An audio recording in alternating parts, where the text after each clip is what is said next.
Alright, today I'm going to show you how a remote key, or also called a fob key, works with Jeep vehicles.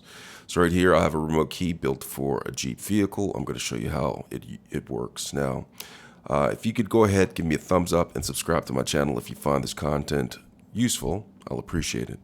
So here is a remote key, also called a fob key. If you look on here, there's several icons on how to use this key. So what I have right here at the top, this is the unlock button. If I press that, the vehicle unlocks. If I press this, it locks the vehicle right there. And if I press it twice, it still locks the vehicle, but you'll hear a horn noise usually. The next thing I have right here is to pop the trunk. You can pop the trunk by pressing this twice. It says it right there. And then right here is automatic start. So with the automatic start button, it says right here, press it twice. Press it twice and it should start up. Now this is just a general demonstration of how remote keys work. Your remote key may be slightly different, but here it has similar functions.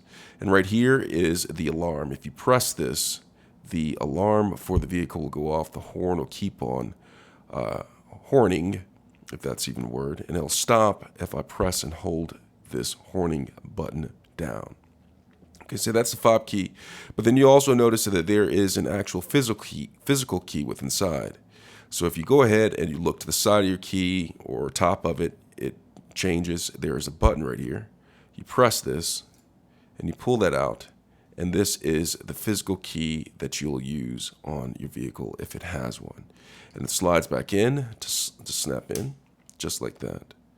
I'm going to go ahead and pull this out.